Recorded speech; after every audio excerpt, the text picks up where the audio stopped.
Oh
वरती नाही combine आहे कंटिन्यूमध्ये चालत मी मध्ये बसले माझ्या शिऱ्या पडते नाही ना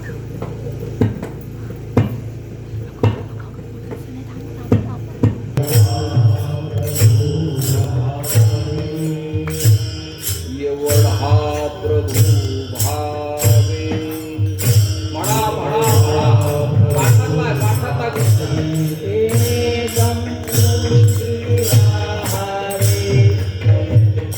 संगोष्ठी राहावे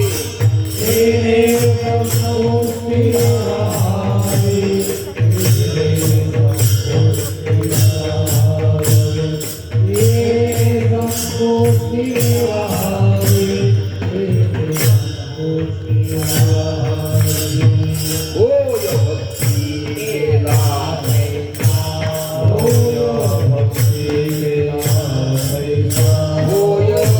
भक्ती केला होय भक्ती केला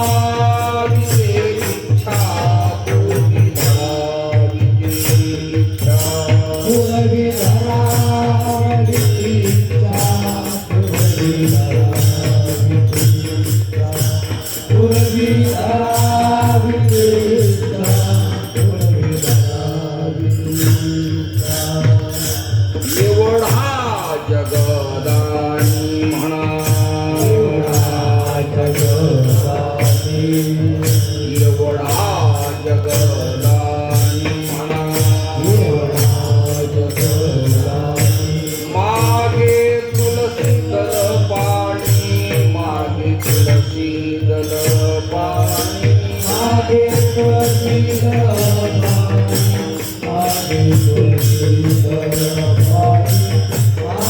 तुलसी दल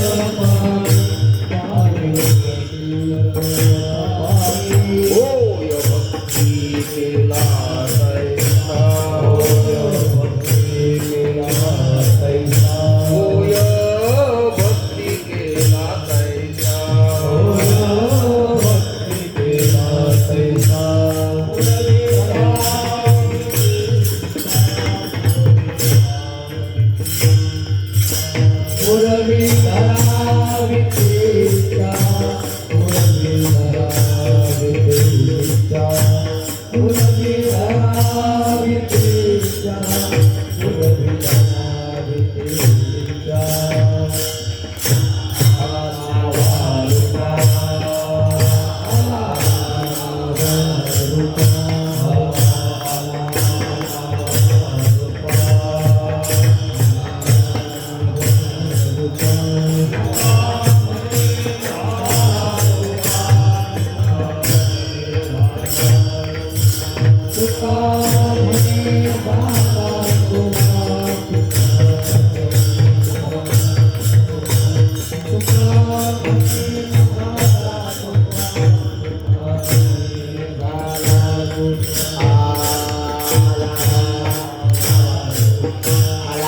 होय भक्ती केला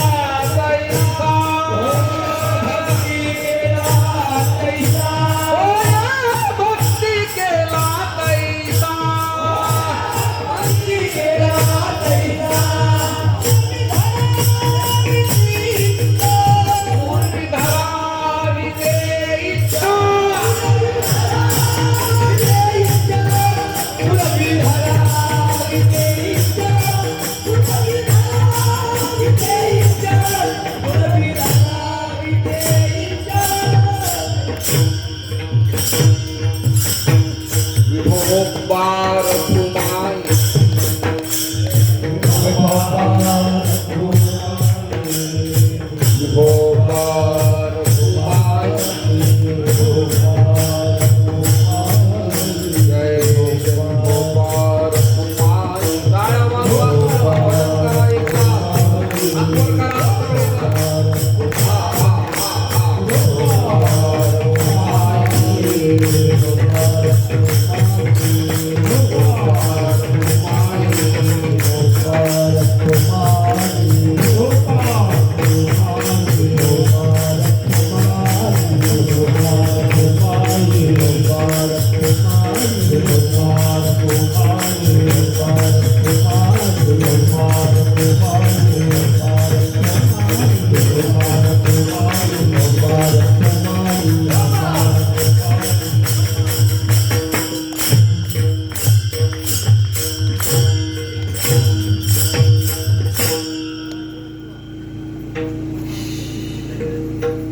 एवढा प्रभू भावे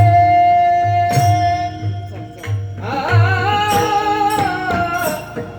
एवढा प्रभू भावे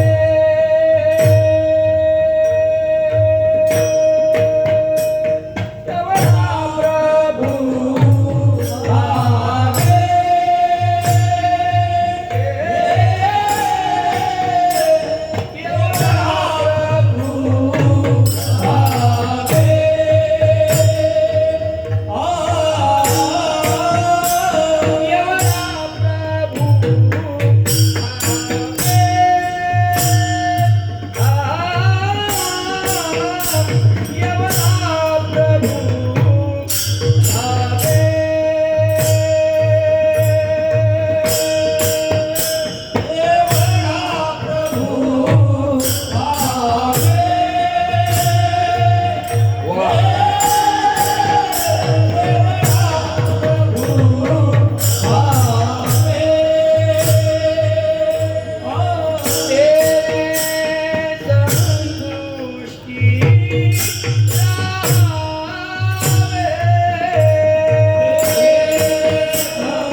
केला तैसा होय भक्ती केला तैसा होय भक्ती केला तैसा होय भक्ती केला तैसा गुरुधारा होय भक्ती केला तैसा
भावे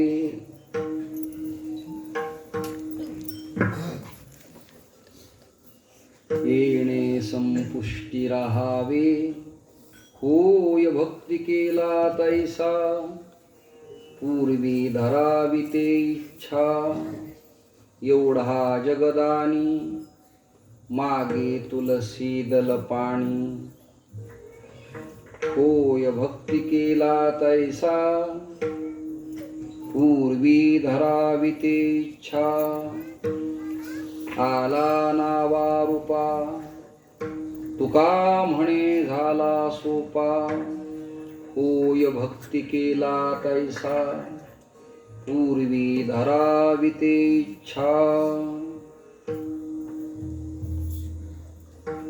योऽन्तःप्रविश्य मम वाचमिमां प्रसुप्तां सञ्जीवयत्यखिलशक्तिधरस्वधाम्ना अन्यांश्च हस्तचरणश्रवणत्वगादीन् प्राणान्नमो भगवते पुरुषाय तुभ्यं। वन्देऽहं श्रीगणेशं विद्याश्रीसुखदायकं विघ्ननाशाय कार्यादौ यौ देवैरपि पूजितः। भूभारतीयकर्ण्या सुफला जयानि तोडुनि दुर्गम कडे गिरीचे बलानी। केली विमुक्त सरिता बहुनीरदाजी त्या वंदने परशुराम पदास माझी। कर जोडी तो कथे काळी म्हणा जोडी तो कथे काळी।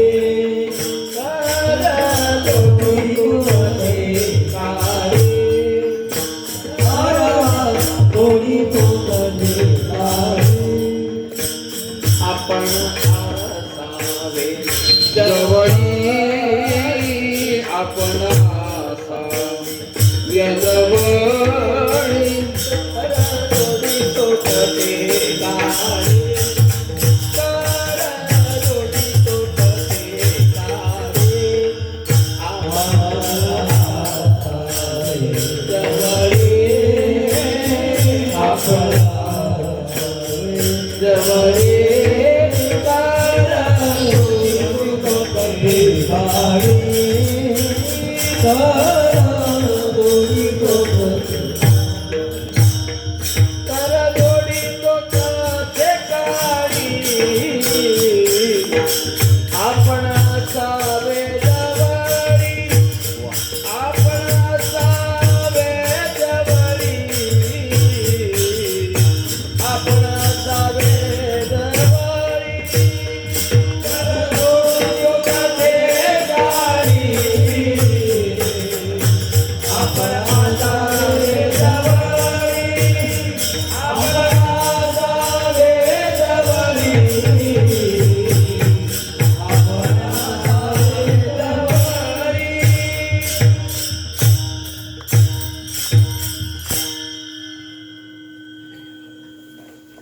महेंद्र पर्वताच्या पवित्र रांगेमध्ये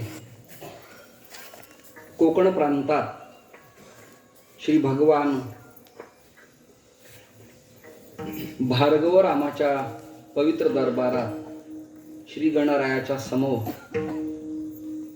गेल्या अनेक वर्षापासून श्री हरिभक्तीपरायण शिर्के महाराज आपल्या फडावरील अनुयायांना बरोबर घेऊन प्रतिवर्षी अलौकिक सोहळा इथे संपन्न करतात आणि इथे आल्यानंतर भजनाची एक उत्तम मेजवानी, उत्तम प्रमाणांच्या फडकरी परंपरेच्या अलौकिक चाली, ऐकणाऱ्यांच्या चेहऱ्यावरच प्रसन्न तेज, निसर्गरम्य वातावरण यामुळे वर्षभर आम्हा सगळ्यांना एक ऊर्जा प्राप्त होते। यावर्षी कोरोना महामारीच्या कालावधीत मी वैयक्तिक स्वतः 9 महिने बाहेर आलोच नाही। काही 18 महिने थांबले।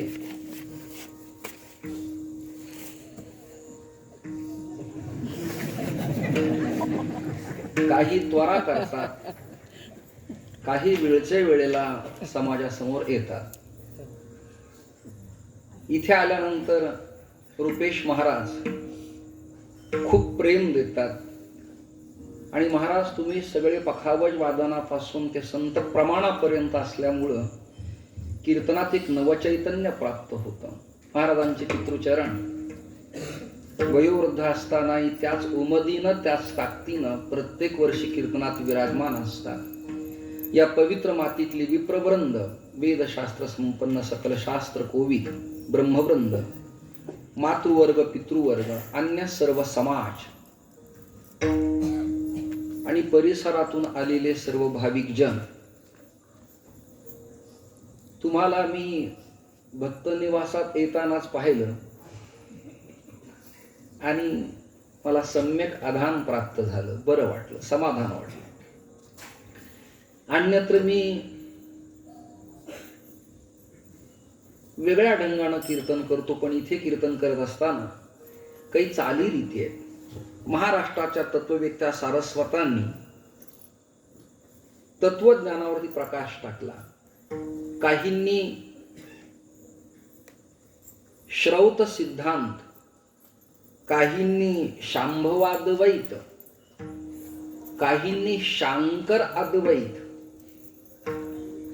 तर काहींनी बृहत प्रस्थानत्रयाचं समग्र चिंतन, तर काही लोकांनी आपल्या महाराष्ट्रामध्ये भागवत, ज्ञानेश्वरी आणि गाथा या 3 ग्रंथाच्या समग्र चिंतनातून वारकरी संप्रदायाची बैसका निर्माण केली. ज्ञानदेवे रचिला पाया ऊन होऊन पासून पर्यंत हे निळोबारायांच्या पर्यंत परंपरा आली आणि पुढे 2 प्रवाह महाराष्ट्रात निर्माण झाले. एक प्रवाह आहे ज्ञानचर्चा करणारा आणि एक प्रवाह आहे उपासना मार्गाचा अवलंब करणारा. पंढरी तीर्थ क्षेत्रात राहणारे जे चातुर्मास्यात श्रवण करतात ते ज्ञानार्जनासाठी थांबतात आणि सदैव आपल्या स्थानात थांबून नित्यनियमाचं जीवन जगतात. काटेकोर पद्धतीनं ते फडकरी परंपरेची उपासना आहे. त्यातही श्री गंगो काकांनी अग्निदिव्य स्वीकारलं आणि त्या अग्निदिव्यातनं अभंगाचं भाव प्राकट्य गाथेच्या रूपानं समाजासमोर आलं. याच फडातला एक पुन्हा भाग श्री धोंडोपंत दादा आत्रे, त्याच फड परंपरेमध्ये रोकडोबा दादा, याच परंपरेत भोसरीकर माऊली, याच परंपरेत आमचे शिवणीकर महाराज म्हणजे तात्या, आणि याच परंपरेत रुपेश महाराजांचं घराणं आजही कार्यरत आहे. तुमच्या सगळ्यांच्या कृपेनं मला फार काही आलं नाही आणि येणाऱ्या उर्वरित काळात खूप काही येईल अशी शक्यता नाही, पण निदान कमीत कमी जे गावी केला वास हे पुढचं प्रमाण तुमच्या सगळ्यांच्या जाणीवेतलंय. कुठे कीर्तन करताना कीर्तनाची बैठक कशी असावी हा एक स्वतंत्र सिलेबस निर्माण होऊ शकतो. तबला लावलाय, पखावज आहे, संवादिनी जोडली आहे, तिथे काही तुम्ही गाण्याचा, साहित्याचा, लालित्याचा आविष्कार लोकांच्या समोर देऊ शकता. वैकुंठवासी हरिभाऊ महाराज पाटील, वैकुंठवासी पितामह भीष्म विद्वत्वरेण्य, सकल शास्त्र विशारद आणि वैदिक सनातन धर्माचा अखंड कवच श्री निवृत्ती महाराज वक्ते, श्री मुरलीधर महाराज धूत, श्री साखरे महाराज, संस्थेच्या क्रमातले वैकुंठवासी शांताराम गुरुजी भोले बाबा यांच्या समोर चिंतन करताना प्रस्थानत्रयाच्या प्रमेय सिद्धांताचा सारासार विचार करून स्वच्छ प्रतिभा संपन्न कीर्तन लोकांच्या समोर तुम्हाला मांडावं लागणार आहे. फडकरी परंपरेमध्ये प्रमाणाला सुयोग्य प्रमाण निवडून ओवी अभंगाच्या माध्यमातून अभंग लोकांच्या समोर कसा मांडता येईल, देता येईल, हा एक वेगळ्या प्रकारचा अभ्यास आहे, हतवटी आहे. आणि काही ठराविक 2-3 गायक आणि एखादा पखावज वादक निमंत्रण देऊन पत्रिकेत नाव टाकून त्याचा एक स्वतंत्र फोटो रेखीव चोखीव करून जरा पखावाजाची थाप टाकताना, तानपुरा घेऊन तार छेडताना असे भिन्न भिन्न चित्र हल्ली पत्रिकेत पाहावयाला मिळतात.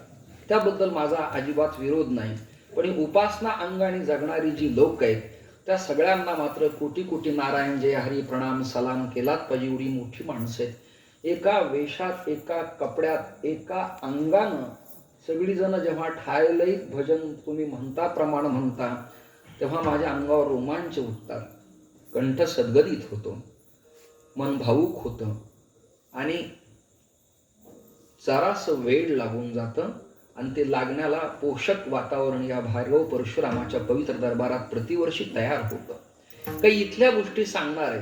आता इथल्या सगळ्या वैदिक विप्रांच्या समोर मी मराठवाड्यातल्या एका पूर्वाश्रमीच्या विप्रानं येऊन यतिदंड संन्यस्त जीवनात तुम्हाला काही बोध करणं हे परवडणारही नाही, बरंही नाही, सांगूही नाही, पण जे अभ्यासलं ते समोर मांडावं त्याला वास्तववाद म्हणतात. या बाजूला समोर श्री ब्रह्मेंद्र स्वामींचं स्मृतिस्थान. मी यापूर्वी बरेच कीर्तन केले पण हा उल्लेख कधी केला नाही. चित्पावनांच्या ग्रंथात सगळे विप्रलोक इथले कुलोपाध्याय क्षेत्रोपाध्याय ऐकत असतील, मातृवर्गत ऐकत असेल. हे ब्रह्मेंद्र स्वामी मराठवाड्यातल्या जनकपुरीचे.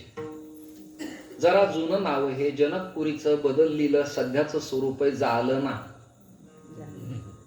परभणीचं जुनं नाव प्रभावती नगरी. बीड हे फारशांच्या आक्रमणानंतर बदललेलं नाव आहे. त्याचं खरं नाव आहे कोकणातल्या सारखं श्रीवर्धन. आणि सध्या तिला इतिहासात चंपावती म्हणून अभ्यासल्या जातं.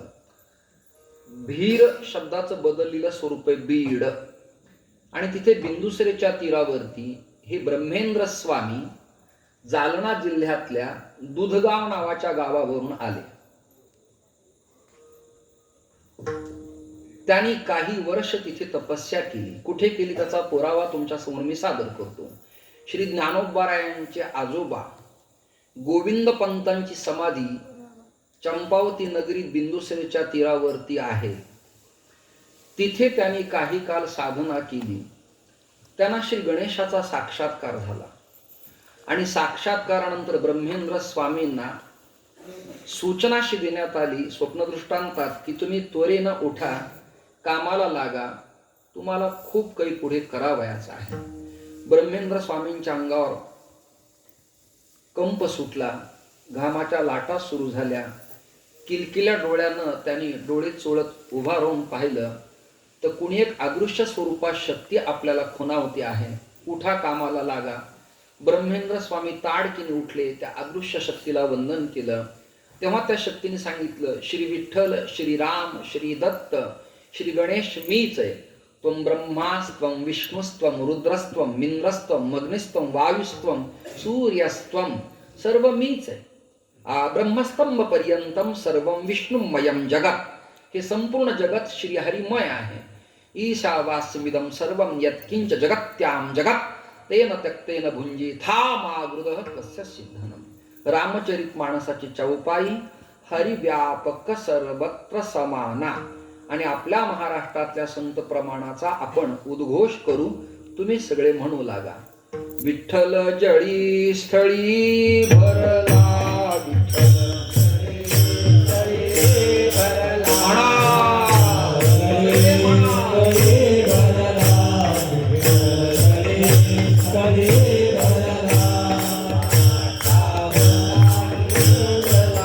एकदम जिम्मेदारी घ्या पुढं म्हणायची.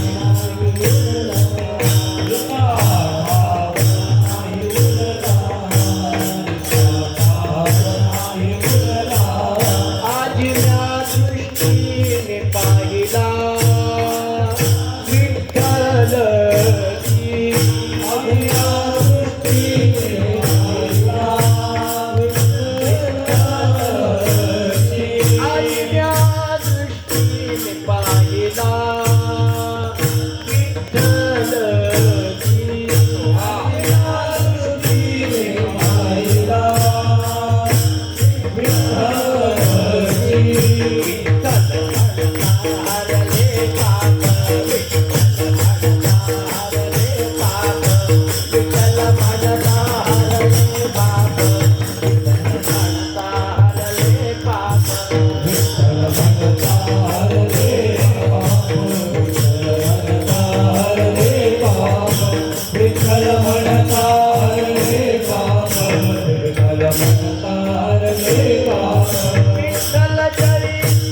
अपस्तंभी परंपरेतनं रुद्र घेतलेला आहे आणि त्या रुद्रात एक वैदिक ऋचा अशी आहे उच्चैर्घोषैः, म्हणून आपले सगळे प्रमाण वरमुख करून उच्चैर्घोषैः उच्च स्वरात असावेत असा एक नियम आहे सरासरी. असो, खूपच छान. विठ्ठल जळी स्थळी भरला, ही प्रचिती आणि प्रतिती ब्रह्मेंद्र स्वामींना आली. मला वाटतं हा संक्षिप्त इतिहास कुणी विद्वान कीर्तनकार आलेत पण बहुधा झाला नसावा असं सरासरी अंदाज आहे. ब्रह्मेंद्र स्वामींना प्रचिती प्रतिती आली. ते ताडकीनं उठले आणि त्यांना सांगितलं कोकणाच्या दिशेनं चालायला लागा. आता इथपर्यंत तुम्हा सगळ्यांना हे ऐकून बरं वाटेल, पण कोकण पट्ट्यातल्या लोकांना माझं पुढचं विधान ऐकून कदाचित त्रास होण्याची शक्यता आहे. श्रीमद भागवतात महर्षी वेदव्यासानी आपल्या शुक नावाच्या पुत्राच्या करवी भागवत कृष्ण रसायन शास्त्र राजा परीक्षितला जेव्हा दिलं, शिकवलं, पटवलं, समजवलं, तेव्हा त्यात महाराज काही बोध असा आला की वृषभदेव हे पहिले तीर्थंकर, कृष्णद्वैपायन, दत्तात्रय म्हणजे द्वैपायन म्हणजे व्यास, दत्तात्रय आणि वृषभदेव हे सगळे बंधू, समकक्ष अवतार परमेश्वराचे, विष्णूचे, नारायणाचे. तर त्यांना पुढे एक भाव असा आहे, या विधानाला जरा रागवू नका, भीती वाटते थोडीशी, पण भागवतातला विषय आहे. तर ते तीर्थंकर परिभ्रमण करत असताना या पर्वताच्या रांगेत फिरले, याच पर्वताच्या रांगेत. आणि याच कोकणात भागवतातलं विधान असं आहे, पाखंडी आणि वैदिक सनातन धर्म विरोधी नास्तिक मताचा प्रवाह एक निर्माण होईल असं व्यासांचं भागवतातलं वचन आहे. या विधानाला ब्रॅकेट विषय समाप्त. अशाही कालावधीत तुम्ही फडाची परंपरा जिवंत ठेवून धर्माचं पालन करत आहात, त्याबद्दल मनपूर्वक आपलं स्वागत. विठ्ठल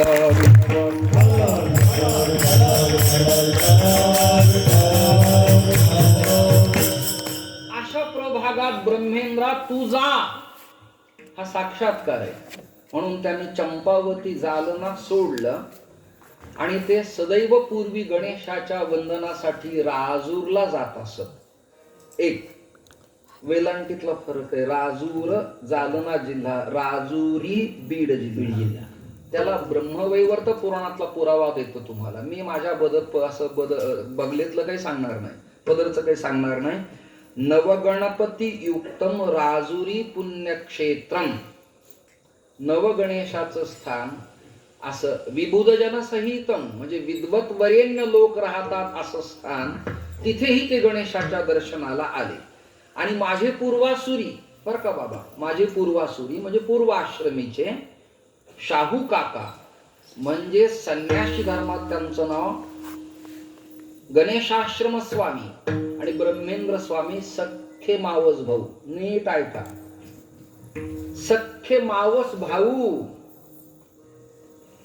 हाताला धरलं, अंगाला कंप सुटला आणि ब्रह्मेंद्र स्वामीला सांगितलं कोकणाच्या दिशेनं निघा. हो निघा हे खरे, पण करू काय तिथे? तिथे भार्गव आहेत, तिथे रेणुका नंदन आहेत, वेगळ्या वेगळ्या उपाध्या देता येतील. तिथे जामदग्नी पुत्र आहेत, तिथे शापादपी शरादपी जीवन जगणारे कोटी क्षात्र तेज मुखावरती विलसत असं लिहिले. आणि यज्ञ करून संपूर्ण भूमी विप्रांना दान करणारे आणि धर्माची सुव्यवस्थित घडी बसवणारे रामचंद्र आहेत. त्यांच्या करकमलात परशु आहे. तुम्हाला हे जरा आश्चर्यच वाटेल की मी परशुरामजी नाही, पण सापेक्ष दाढी आहे आणि पुढं सापेक्ष माझ्या हातात परशु पण आहे. याचं बऱ्याच लोकांना ज्ञान नाहीये. आणि आपले लोक कधी कधी कीर्तनात, म्हणजे मला त्याचं दुःख वाटत नाही, पण उपहास करतात. हे काय बुवा हातात? ज्ञानोबारायाच्या हातातही दंड होता, त्याला पुरावा देईल मी तुम्हाला. समाधी प्रकरणाच्या वेळेला इंद्रायणीच्या तीरावरती त्यांनी तो रोवला, खोसला, ठेवला, नामदेवरायांचे प्रमाण आहेत. आणि कोरड्या काष्टाला पालवी फुटली आणि त्याला न जाणणारा वृक्ष तयार झाला, अजान वृक्ष. त्याचं नाव धर्मदंड, धर्म केतू, गुढी, पताका, ध्वज. याला इथे परशु मुद्रा असते. मध्ये गंधर्व ग्रंथी, त्याला नित्य तर्पण आहे, पूजन आहे. आम्हाला तशी प्रत्यक्ष मूर्ती पूजा नाही आणि अभिवादनही नाही. जे काही करायचे ते यांच्याद्वारे करायचं. हे कोण आहेत? मातृपितृ समोदंडो भ्रातारो गुरुवस्तथा पथी साधन हेतुश्च ब्रह्ममुद्रे नमस्कृते. आणि ती परशु मुद्रा असते. तर ईश्वर कृपेने परशु मुद्रा पण आहे. आणि ब्रह्मेंद्र स्वामी हे यती होते. कसे होते? यती होते. म्हणून इथल्या ट्रस्टला सांगायचा माझा तर बिलकुलच अधिकार नाही, पण ती जी मूर्ती रेखाटलेली कल्पना विलासानं, त्याची वस्त्र काशाय म्हणजे गेरव्या भगव्या पताकेच्या आकाराची असावीत. विठ्ठल विठ्ठल.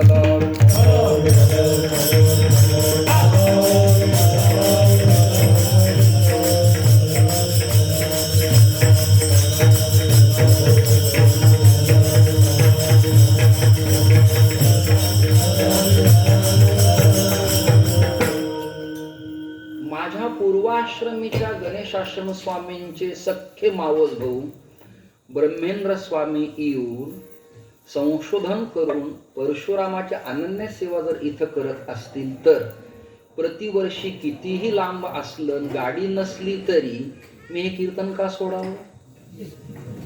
तुम्ही जागेत ना सगळेजण. त्यांनी त्या काळात डेव्हलपमेंट, संशोधन आणि सेवा केली. मी आयत्या प्रांगणात कीर्तन का न करावं? कीर्तनात काही म्हणू नये, पण हल्ली काही बरेच जण स्वतःच्या कविता, काही गाणे म्हणतात. त्यापेक्षा हे काही कमी नाही. त्या बारामतीच्या पुढे साताऱ्याकडे येताना रेवडी नावाचे गाव लागतं. कोणतं? रेवडी. कोल्हापूरला कीर्तनकाराचं कीर्तन होतं. जसे अवधूतजींचे मामा काणेबुवा नारदीय कीर्तन करायचे, तद्वत ते रेवडीकर बुवा मोठे प्रतिभासंपन्न कीर्तनकार होते त्या काळात. आणि कोल्हापुरात लक्ष्मी मंदिरामध्ये कीर्तन सुरू झालं आणि ते कीर्तनकार गमतीनं रेवडीकर बुवांना म्हणाले, आज तुम्ही इकडे कसे काय फिरकलात? तेव्हा आर्या नावाची प्रतिभा म्हणजे वृत्त, मराठीतलं व्याकरणातलं एक वृत्त, मोरोपंत बारामतीला, त्याचा इफेक्ट, त्याचा परिणाम हा रेवडीकर बुवावरती झालेला. फळाचा, संगतीच्या, लोकांच्या चालीचा, बोलण्याचा परिणाम माणसावरती होत असतो. माणूस अनुकरण प्रिय आहे. तसंच झालं आणि ते रेवडीकर बुवा कीर्तनामध्ये शिरल्यानंतर त्याने आश्चर्याने विचारलं, कुणीकडे फिरकला? चालूच कीर्तनामध्ये, तसं विचारूच नाही पण विचारलं. तेवढ्यात ते रेवडीकर बुवा म्हणाले, नित्य तुम्ही प्रभुपासी पेढे बर्फी नवा खवा खावा, परी मी एके दिवशी रेवडीचा स्वाद कानाचा खावा. काव्य संपलं. त्यांनी एवढं सगळं केलं, आम्हाला निदान कीर्तनाला काय हरकत इथे यायला? आणि तुम्ही सगळे मला खरं तर लेकराचा आई लाड करते, नवीन सुनेचा घरातले लाड करतात, तसा माझा लाड आहे. मी इथे येऊन कीर्तन करावं, तुम्हाला ज्ञान द्यावं, या सगळ्या प्रकरणाला अपात्र आहे. विठ्ठल.